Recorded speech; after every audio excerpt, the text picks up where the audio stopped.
नमस्कार साथियों, अदम्य एकेडमी के ऑनलाइन प्लेटफॉर्म पे आप सभी का हार्दिक स्वागत है, अभिनंदन है। हस्तकला की चर्चा कर रहे हैं और हस्तकला के अंदर हमने कल उस्ता कला पढ़ी थी। तो इलाही बख्श थोड़ा सा रिवीजन कर लेते हैं, कितना पढ़ा है कितना नहीं पढ़ा है, घर जाके कॉपी रख दी है? तो इलाही बख्श ने क्या किया था उस्ता कला के अंदर?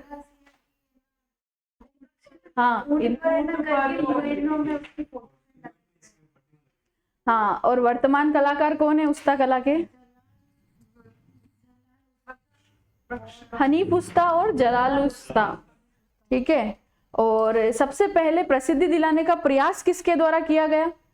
उस्ता कला को सबसे पहले प्रसिद्धि दिलाने का प्रयास कादर बख्श के द्वारा। किसके द्वारा? कादर बख्श के द्वारा। सर्वाधिक प्रसिद्ध कलाकार कौन है इसके लिए? हिसामुद्दीन उस्ता। पद्मश्री कब दिया गया इनको? 1986 के अंदर। केमल के हेयर एंड केयर इंस्टीट्यूट कब स्थापित किया गया? 1975 के अंदर। हिसामुद्दीन उस्ता कहाँ के रहने वाले थे? लूणकरणसर, बीकानेर के रहने वाले थे। अच्छा, तो अब इससे आगे की बात करते हैं। आगे अपन लेंगे कास्ट कला। कौन सी कला? कास्ट कला। आज देखो तुम्हारे संयोग इतना अच्छा है कि आज विश्वकर्मा जयंती है और आज ही अपन क्या पढ़ेंगे? कास्ट कला। क्या पढ़ेंगे? कास्ट कला।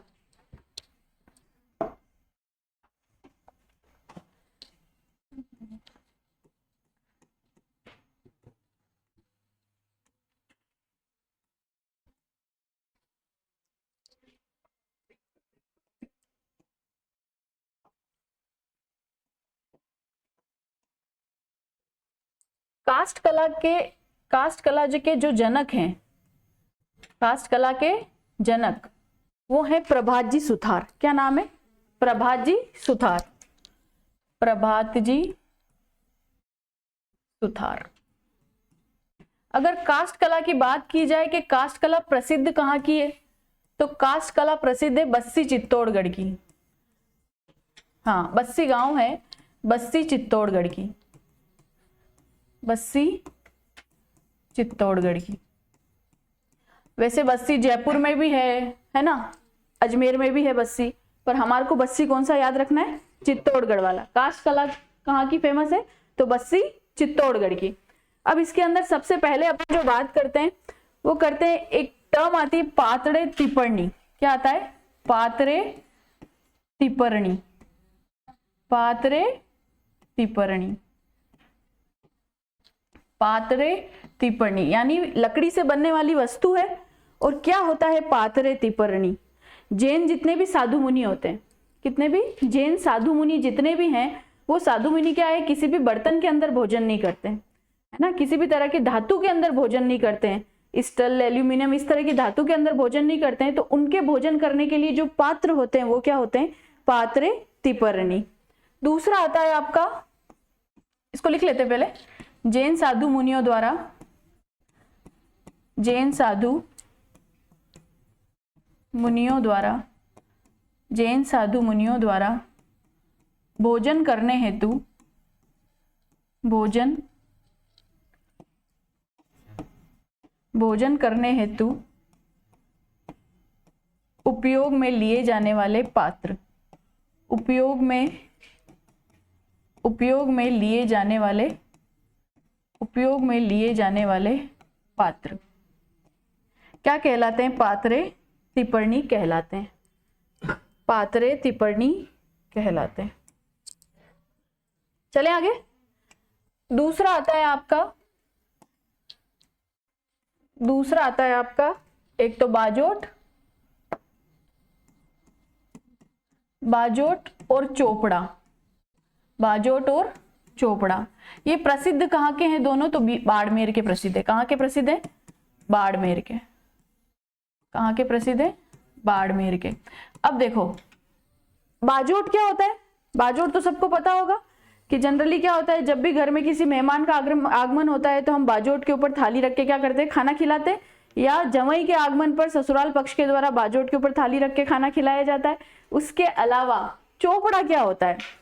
आपने देखा होगा मांगलिक कार्यों के अंदर ऐसे लकड़ी की बनी हुई एक आकृति होती है, उसके अंदर कंकु, चावल, मोली, लच्छा, इस तरह की चीजें रखते हैं। समय के बदलाव के साथ साथ क्या हुआ कि बहुत से लोगों ने इसको सोने, चांदी, अलग धातुओं के भी बनवा लिए। पर चोपड़ा जो बनता है वो चोपड़ा किसका बना हुआ होता है? लकड़ी का बना होता है। तो मांगलिक वस्तुएं रखने के लिए जो पात्र उपयोग में आता है उसको क्या कहते हैं अपन? चोपड़ा कहते हैं। और अभी आपने लेटेस्ट में शादियों में देखा होगा कि मोर की आकृति का चोपड़ा आता है ना, लकड़ी का बना हुआ मोर, जिसके अंदर अपन कंकु और चावल रख सकते हैं। सिर्फ 2 ही भाग होते हैं उसके अंदर। पर पहले के समय में क्या होता था? चोपड़ा बड़ा होता था जिसके अंदर सारी मांगलिक वस्तुएं, जिनसे पूजन सामग्री रखने के लिए जो काम में आता है। तो चोपड़ा लिख सकते हो मांगलिक वस्तुएं रखने के लिए, मांगलिक कार्यक्रमों में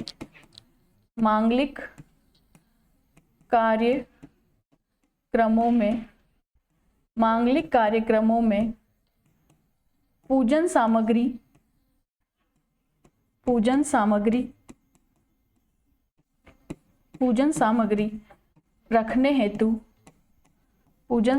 रखने हेतु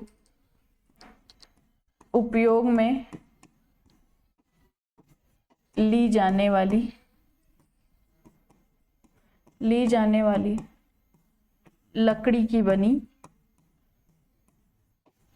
लकड़ी की बनी वस्तु। और बाजोट को लिख सकते हैं मेहमान या जवाई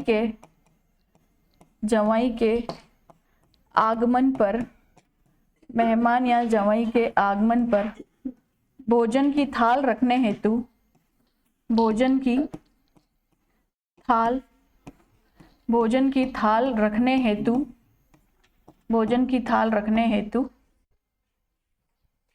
प्रयोग में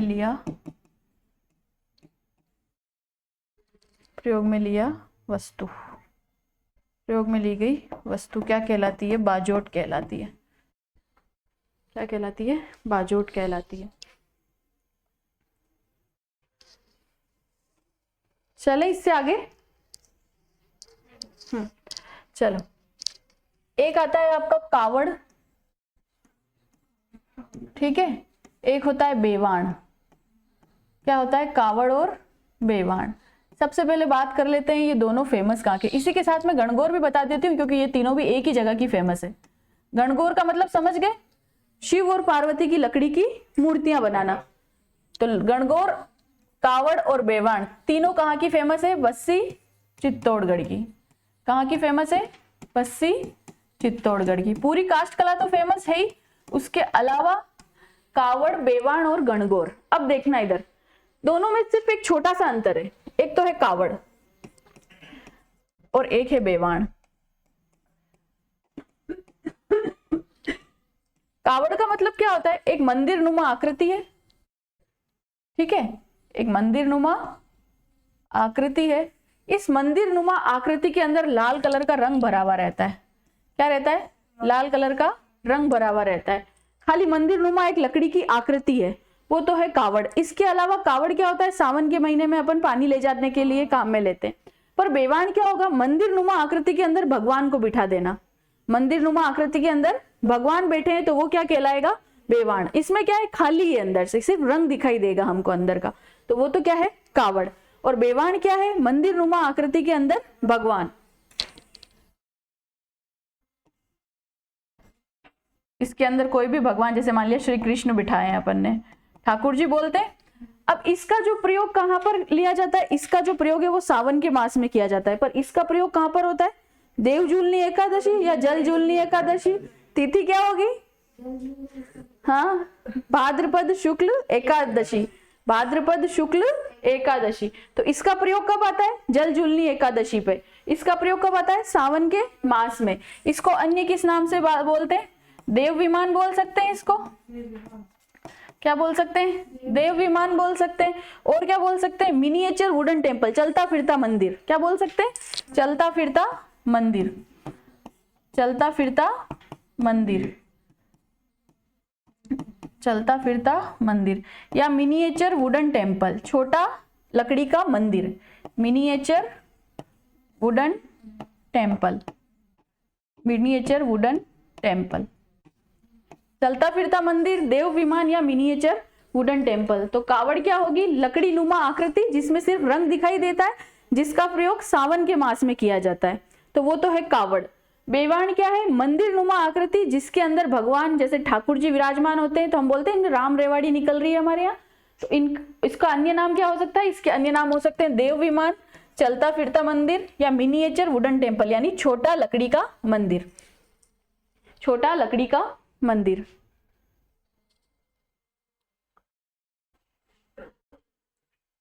चले आगे, मिनिएचर वुडन टेम्पल। आगे देखो, आगे है गणगौर। क्या है? गणगौर। गण का मतलब क्या होता है? शिव। गौर का मतलब क्या होता है? पार्वती। कब आती है गणगौर? हाँ, चैत्र शुक्ल तृतीया, चैत्र शुक्ल तृतीया, चैत्र शुक्ल तृतीया। गणगौर बनाने का जो सबसे फेमस काम है वो कहां पर होता है? बस्सी चित्तौड़गढ़ के। तो कहाँ की गणगौर फेमस है? बस्सी चित्तौड़गढ़ की। वो मैंने लिखा दिया। तो गणगौर क्या है? शिव व पार्वती की लकड़ी से बनी हुई मूर्तियां क्या है? गणगौर का लकड़ी का कार्य है। और कब आती है गणगौर? चैत्र शुक्ल तृतीया को, चैत्र शुक्ल तृतीया, चैत्र शुक्ल तृतीया। अब लकड़ी के कुछ और फेमस सामान प्रसिद्ध हैं, वो जगह विशेष के फेमस हैं। जैसे आता है सबसे पहले लकड़ी का झूला। क्या है? लकड़ी का झूला। लकड़ी का झूला, जैसे झूला जैसे जोधपुर, जैसे झूला जैसे जोधपुर, जैसे झूला जैसे जोधपुर। तो लकड़ी का झूला कहाँ का प्रसिद्ध है? जोधपुर का। लकड़ी का फर्नीचर, लकड़ी का फर्नीचर, फर्नीचर फेमस है आपका लकड़ी का बाड़मेर का और जोधपुर का। कहाँ का फेमस है? बाड़मेर और जोधपुर, बाड़मेर व जोधपुर, बाड़मेर और जोधपुर का। फिर है चंदन की लकड़ी का काम, चंदन की लकड़ी का कार्य। तो च से चंदन और च से चूरू क्या हो जाएगा? च से चंदन और च से चूरू। चंदन की लकड़ी का काम कहाँ का फेमस है? चूरू का। लकड़ी का झूला कहाँ का फेमस है? जोधपुर का। फर्नीचर कहाँ का है? बाड़मेर और जोधपुर का। चंदन की लकड़ी का काम चूरू का।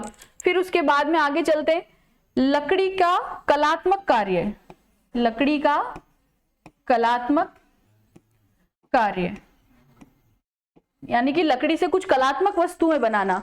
तो लकड़ी का कलात्मक कार्य कहाँ का फेमस है? अजमेर का। कहाँ का फेमस है? अजमेर का। फिर है लकड़ी के खिलौने, लकड़ी के खिलौने। लकड़ी के खिलौने जो फेमस हैं वो है चित्तौड़गढ़ के। और चित्तौड़गढ़ अगर ऑप्शन में नहीं है तो फिर कहाँ जाएंगे? उदयपुर। कहाँ जाएंगे? उदयपुर, चित्तौड़गढ़। और चित्तौड़गढ़ ऑप्शन में नहीं है तो उदयपुर। तो लकड़ी के खिलौने कहाँ के फेमस है? चित्तौड़गढ़ और उदयपुर। लकड़ी का झूला जैसे जोधपुर। लकड़ी का फर्नीचर बाड़मेर और जोधपुर। पर पहली प्रेफरेंस जोधपुर को देनी है ना, ऑप्शन में पहली प्रेफरेंस इसको जोधपुर को देनी है और फिर बाद में बाड़मेर। लकड़ी का फर्नीचर पहले जोधपुर का फेमस है, फिर बाड़मेर का। चंदन की लकड़ी, च से चंदन च से चूरू। लकड़ी का कलात्मक कार्य अजमेर, ठीक है। लकड़ी के खिलौने चित्तौड़गढ़ और उदयपुर। काष्ठ कला कहाँ की फेमस है? चित्तौड़गढ़ की। गणगौर, बेवाण और कावड़ वो भी कहाँ की फेमस है? बस्सी चित्तौड़गढ़ की। फिर आपके पास में एक था बाजोट और चोपड़ा, वो कहाँ का फेमस है? बाड़मेर का। अब आगे चलो, आगे चलते हैं अपन कठपुतली। क्या है? कठपुतली। बचपन में देखी होगी सबने कठपुतली, है ना? नहीं देखी है? बचपन में देखी होगी कठपुतली। स्कूलों में तो देखी है, स्कूलों में तो आते हैं दिखाने वाले कठपुतली, है ना? अच्छा ये एक क्या होता है, एक पर्दा लगाता है, ठीक है, पर्दा लगाया जाता है। उस पर्दे के आगे दो लकड़ी की कठपुतलियां रखी जाती। ऊपर जो उसको चलाने वाला, काम करने वाला व्यक्ति होता है उसको कहते हैं स्थानक। क्या कहते हैं? यानी कि जो लकड़ी की कठपुतलियों को जो चलाने का काम करता है उसको क्या बोलते हैं? स्थानक। कठपुतली जो फेमस है वो फेमस है उदयपुर की। कहाँ की फेमस है? उदयपुर की फेमस है, उदयपुर की फेमस है। और उदयपुर ऑप्शन में नहीं है तो फिर चित्तौड़गढ़ जाएंगे आप। कहाँ जाएंगे? चित्तौड़गढ़। पड़ोस में चित्तौड़गढ़ ही है, ठीक है, अब आगे देखो, ये कठपुतली को जो बनाने का श्रेय दिया जाता है, कठपुतली के संरक्षण का जो श्रेय दिया जाता है वो दिया जाता है देवीलाल सामर को। किसको दिया जाता है? देवीलाल सामर को। क्यों दिया जाता है देवीलाल सामर को? देवीलाल सामर को भारतीय लोक कला मंडल की क्या की थी इन्होंने? स्थापना की थी, क्योंकि कठपुतलियां क्या हो गई थी? कठपुतलियां विलुप्त होती जा रही थी, और विलुप्त होने के कारण इसको बढ़ावा देने के लिए, इसको संरक्षण देने के लिए भारतीय लोक कला मंडल की स्थापना की गई। और कहां पर की गई? देखा किसी ने कहां पर है भारतीय लोक कला मंडल? है, हाँ, चुंडावत वड़ा पाव के पास है ना? कहां पर है? चुंडावत वड़ा पाव के पास में। तो देवीलाल सामर ने कब की थी? देखो अब तारीख भी सेम है, 22 फरवरी 1952, 22 फरवरी 1952। और आज क्या है? 22 फरवरी। तो याद रह जाएगा। काष्ठ कला कब पढ़ी हमने? विश्वकर्मा जयंती के दिन। भारतीय लोक कला मंडल की स्थापना कब है? 22 फरवरी 1952। तो देवीलाल सामर के द्वारा भारतीय लोक कला मंडल की स्थापना की गई। भारतीय लोक कला मंडल की क्या की गई? भारतीय लोक कला मंडल की स्थापना की गई। कठपुतलियां फेमस कहाँ की है? उदयपुर, और उदयपुर ऑप्शन में नहीं होगा तो चित्तौड़गढ़। कठपुतली को चलाने वाले व्यक्ति क्या कहलाते हैं? स्थानक कहलाते हैं। क्या कहलाते हैं? स्थानक कहलाते हैं। तो कठपुतली का संचालन करने वाले, कठपुतली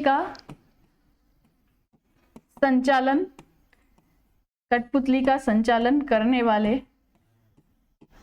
क्या कहलाते हैं? स्थानक कहलाते हैं। स्थानक कहलाते हैं। अच्छा, विश्व की सबसे बड़ी पगड़ी कहाँ रखी गई है? बागोर की हवेली। देखा बागोर की हवेली वाला म्यूजियम? किसी ने नहीं देखा? तो जाके देख के आना, वहां पे बहुत सारे कार्यक्रम होते हैं सांस्कृतिक, है ना? बागोर की हवेली में शाम को टिकट मिलता है, और वो सारे सांस्कृतिक कार्यक्रम देख के आना, वहां पे बहुत सारी जानकारी प्राप्त होगी आपको। कठपुतली का खेल भी होता है वहां पे। तो जो इंग्लिश मीडियम वाले हैं, जिन्होंने नहीं देखी है, वो देख के आना। ठीक है, ये तो हो गई कठपुतली की बात। फेमस कहाँ की हो गई? उदयपुर, चित्तौड़गढ़ की। कठपुतली का श्रेय, संरक्षण का श्रेय दिया जाता है देवीलाल सामर को। इन्होंने क्या किया था? भारतीय लोक कला मंडल की स्थापना की थी 22 फरवरी 1952 को। कठपुतली का संचालन करने वाले व्यक्ति क्या कहलाते हैं? स्थानक कहलाते हैं। अब देखो आगे जो है आपकी, वो है प्रिंट कला। प्रिंट कला।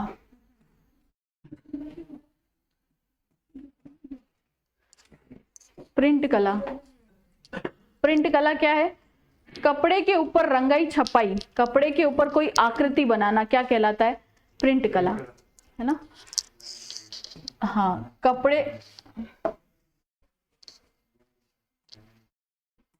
कपड़े के ऊपर आकृति बनाना, कपड़े के ऊपर आकृति बनाना क्या कहलाता है? प्रिंट कला कहलाता है। प्रिंट कला कहलाता है। प्रिंट कला कहलाता है। अब ये प्रिंट कला जो है वो कई प्रकार की हमारे राजस्थान के अंदर, जैसे बगरू प्रिंट है ना?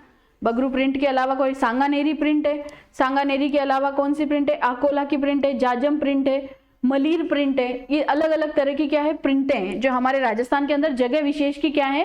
फेमस है। सबसे पहली अपन प्रिंट पढ़ते हैं बगरू प्रिंट। कहाँ? कौन सी प्रिंट? बगरू प्रिंट। और बगरू कहाँ पे पड़ता है? जयपुर के अंदर। कहाँ पड़ता है? जयपुर के अंदर। बगरू कहाँ पे पड़ेगा? जयपुर। तो फेमस कहाँ की हो गई? बगरू जयपुर की। इस प्रिंट में क्या होता है? जैसे कोई कपड़ा है, इस कपड़े के ऊपर कोई फूल, पत्ती या बेल की आकृति बनाना। बगरू प्रिंट के अंदर क्या है? कपड़ा है, और कपड़े के अंदर फूल, पत्ती या प्रिंट की आकृति बनाना। दूदू बाद में आता है। फूल, पत्ती या प्रिंट की आकृति बनाना की कौन सी प्रिंट है? बगरू प्रिंट है। तो कपड़े के ऊपर बेल बूटा व पत्तियों की आकृति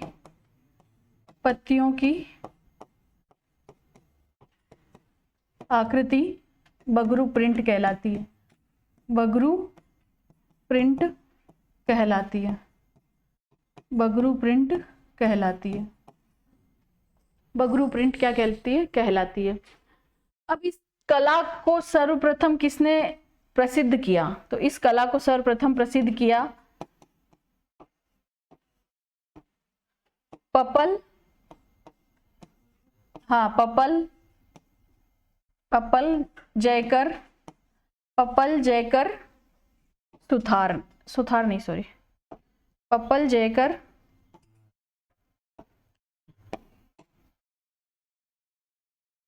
जयकर शर्मा द्वारा, पपल जयकर शर्मा द्वारा इस प्रिंट को क्या किया गया, प्रसिद्ध किया गया। अब इससे आगे और भी प्रिंटें हैं, वो कल पढ़ेंगे अपन, ठीक है।